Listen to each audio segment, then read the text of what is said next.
Hey guys, so before we start the CBLOL, so Pain versus Loud CBLOL finals, I'd like to thank all the new followers: Darksaw, Patrick Ado, Bootgo. I mean, there's so many guys. I'm so thankful. I really appreciate you all. Okay, I'm sorry I don't speak any Brazilian, but basically what we're gonna do is I'm gonna analyze Pain Gaming versus Loud. I'll tell you what I think about draft. I'll tell you what I think about the game. My friend Halia was a coach in CBLOL. Hello, my friend. Hello. And he's Better now? yeah, it's much better. And what he's going to do is he's also going to like translate for me, but also give me his ideas, and we're going to kind of discuss the game a little bit, okay? Yeah. Understand? Okay, let's go, man. Let's go. So do you want to tell the chat who you are a little bit? Hello guys, do I mean Portuguese or English? Do it in Brazilian, yeah, do it in Portuguese. Ok, em português. Salve galera, pra quem não me conhece, sou Halia, sou ex-coach da Kabum, campeão do CBLOL lá 2 vezes, fiquei em terceiro colocado lá na LLA, na All Knights, fui campeão grego, e agora fui top 8 no College League, do lado do NA também. Tô agora mais treinando um pouquinho a segunda divisão da LCS, tô aqui em Portugal, e eu vou ajudar vocês com a tradução aqui do que o SeeEl pensar sobre o jogo. A gente vai trocar uma ideia também como coaches, né? Que a gente se conhece desde a época que o SeeEl treinava a FlyQuest, eu treinava a All Night, a gente já trocava uma ideia. E aí vamos tentar trazer para vocês a visão dele e a minha também nessa final. That's it. Okay, awesome. So thank you so much for coming on. Obviously, Halia, I need your help with like just when I like explain the game, you can do it in Brazilian too. That'd be really cool. I could you explain to them that I just wanted to thank them for all the support. Obviously, I don't know what my future is going to be, right? But I always like to reciprocate. If people look after me, I want to look after them. And I thought it'd be really fun content if CBLOL had analysis from the LEC, like someone like outside of Brazil, kind of giving them their opinion about the game, you know? Ele falou que ele agradece muito a todo o carinho que tem recebendo de vocês nas redes sociais e que ele quer muito trazer esse conteúdo diferente de alguém de uma outra região profissional, né? No caso, ele foi campeão da LEC ano passado, né? De trazer essa visão de uma outra região dessa final do CBLOL para trazer esse conteúdo para vocês. Yeah. Obrigado. Thank you. Appreciate it. Okay, so let's go on to Pain Gaming vs Loud. So do you need to bring important context that is on the game itself, even before the draft? Absolutely. Because what happened? Pain and Loud, like they make the last probably for the last 4 finals, they make the last 3 of them. Okay, and the point is, in the whole 3 finals, Loud game smashed 3-0. There was even a meme of 9-0 towards. So this one was like the last call of this cycle of players from Pain Game, because they're together for like 2 years almost, to try the comeback and show that they can beat Loud. So there's a lot of pressure on it. So for us, we are coaches. We know that this recent past will impact a lot the mental of the players in these crucial moments, and this will affect the whole series. There's not just a simple final. There is this whole different environment because of their recent rivalry that grow by the both teams. So I do have to kind of I don't know if I should say sorry or if I should be proud of it, because I'm sure there's some Loud people here as well. But in 2020, can you explain this to them? Basically, I met Croc in 2020, and he had come from a 2-year retirement because of a wrist injury. And I thought he was a really good player. So I actually brought him back to the pro scene. Oh, nice. Ele falou o seguinte. Say, finish. And I heard that Pain lost three times. O que ele falou aqui basicamente foi o seguinte, que ele já conheceu o Croc mais ou menos em 2020, assim, quando ele estava de uma certa apostadoria devido a uma lesão bem séria que ele teve no punho, e ele ajudou ele a voltar para a cena profissional. E aí que disse que ele ficou feliz e chegou a acompanhar um pouquinho o Croc desde que ele voltou. So obviously Croc went to Brazil because he's good, not because of me. But I think he got the opportunity to show how good he was, you know, and apparently it's been a very big pain point for the Pain fans. People are saying so that because Croc is considered the best import by far in the history. So the chat are saying, so it's your fault that we lost like it's your fault. Ele falou, so me and Croc still talk here and there, but he's a very good player. Anyway, let's get into the game, yeah? Let's get into the game. Let's go. Okay, so do you want to start with the analysis, what you think, and then maybe I'll give my opinion so far? So this is the draft, and then just let's start with draft. The draft or the okay. About the draft, Pain Gaming have like a more pattern style. Like they play a slow macro, punishing the enemy mistakes and starting to snowball towards it. And like playing the basic of the league, they are the best of in the region. And that draft to show this. But Loud, they have two factors that's quite important that also reflect in their draft. They know how to play losing. So in their draft, they always gonna have at least one late game win condition. And if they start to lose the game, they won't desperate, and they know how to play towards this win condition. That would be like a Zeri or on a Victor mid, or even a strange pick on top because Robo can play many things. There is all of this. And they pick champions that like have to be really strong about pulling the trigger at the right time and ever commit. So they play Rakan has a secondary engage with an engage jungler or engage top laner. They always do like this kind of draft with a primary engage really solid and a second engage has Cells. Cells is the best support in the history in CBLOL, like by far. And he's really good at it. Cells is the kind of the guy like when you see the team fight, oh my team win my team win the team fight. Nice. Let me check how it goes. And you see the Cells participation, like, oh, my God, no mistake at all. Yeah, so I will explain, and can you like kind of translate for me after? Yeah, sure. So the way that I view is like, without seeing the background behind the games, a draft tells a story. A draft tells a story of what each team is thinking, what they prioritize, and what style they prefer. Okay, so what I see from this pick ban is, first of all, Pain Gaming think that Kai'Sa, LeBlanc are the most OP champs in the game, right? And they think that Nico is a really good answer into Azir. So when Nico's out, Azir is the best mid laner. This is what the story is telling me. And I think kind of the thought process is, if Loud take Azir away, they'll play something like either an Akali or an Ahri or some sort of like engaged champ to go with the Poppy to play early 2v2s. This is what I'm seeing. So what Pain Gaming do is, okay, there's 3 mid bans from our side. Enemy team has banned Tristana, Jax, and Ivan. Oh, actually, Pain Gaming can also play Jace. And so if their enemy take Azir. So what they're saying is, okay, well, the most OP AD in the patch with Kai'Sa Flex gone is going to be Xayah.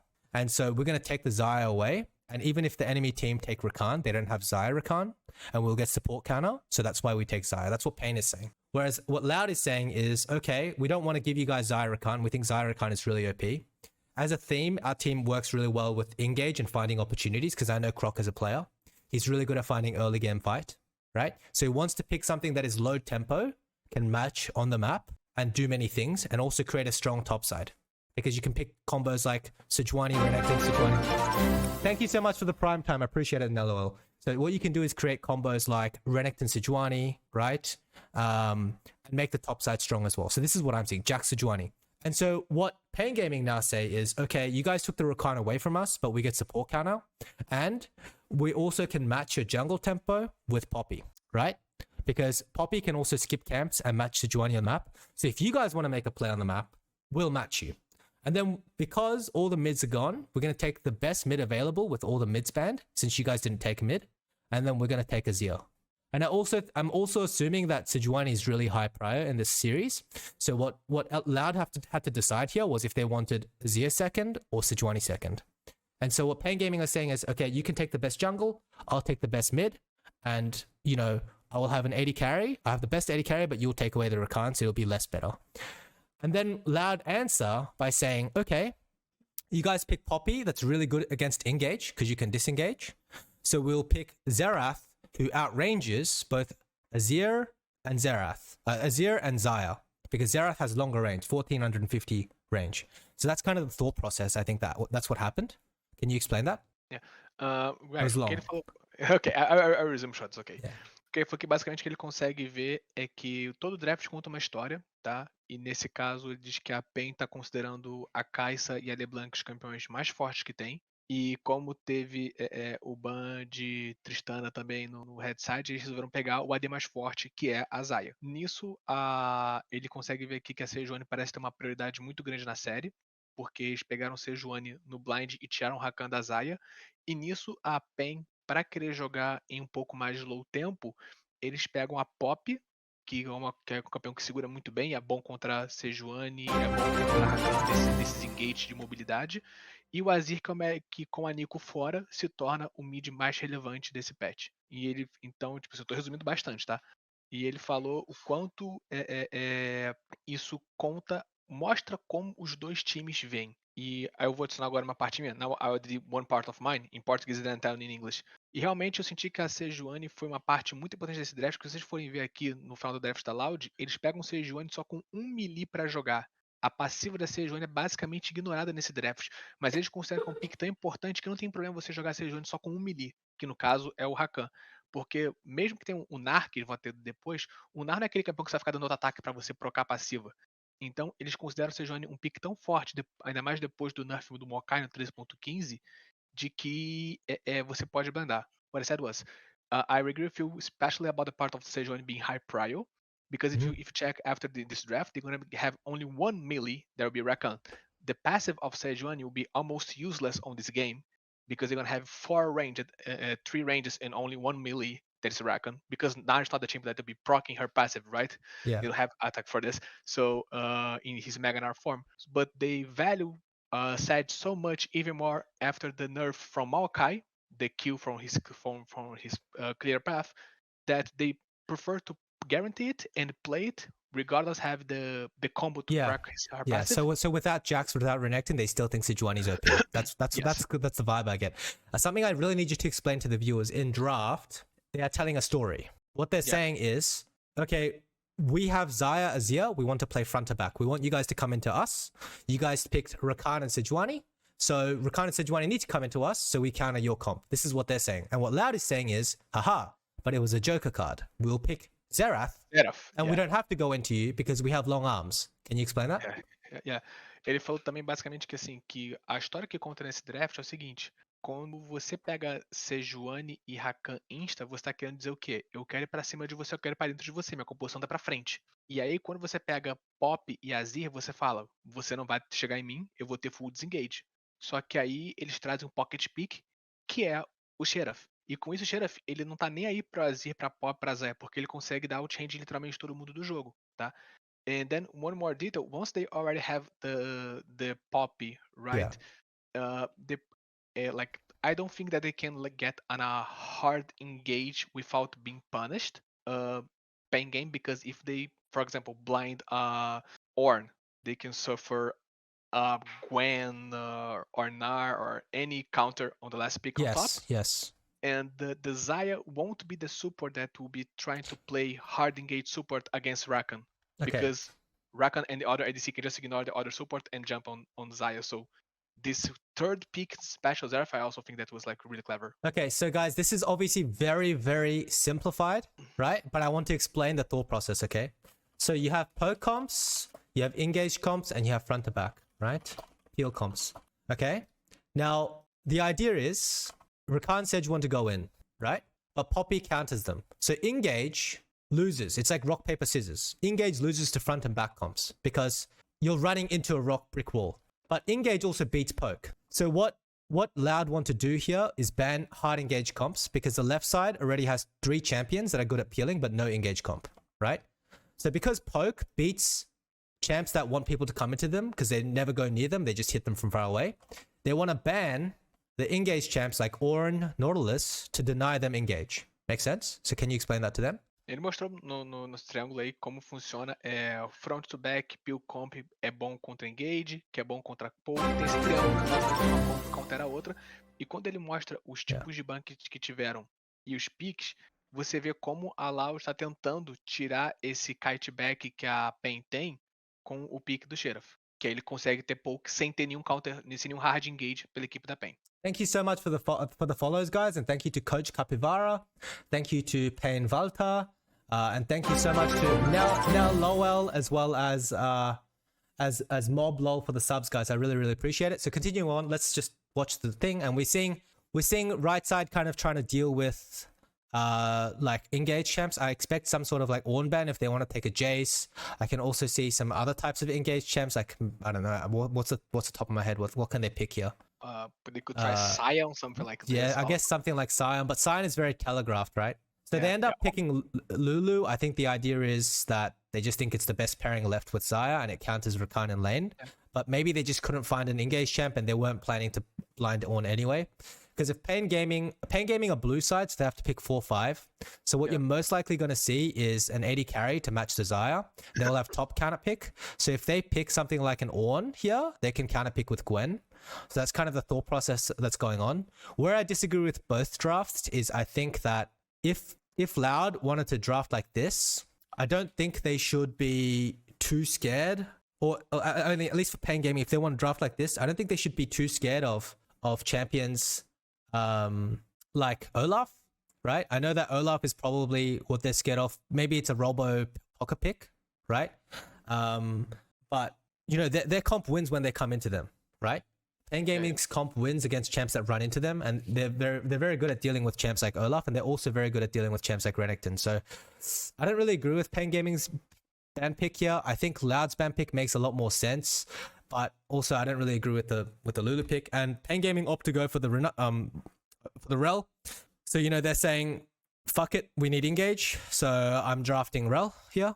And you know, for some reason Loud go to 5th pick 80 carry. I don't agree with this either. I think once again, I mean, they could pick the Zeri, for example, in 4th, or Ezreal. I think Ezreal, Varus, Ezreal, Xerath, really good combos, right? So they can pick these champions. Ezreal also very, very good into Poppy, very good into Azir, very good into Xayah. But maybe it's a champion pool issue. I don't really agree with Blind Nah, because now you can be counterpicked by a champion like Camille that will win side against you, and that also has good engage. Yeah, the point is like Hobo is the kind of the guy who can play like Karma top if you want. Yeah. You know. Yeah.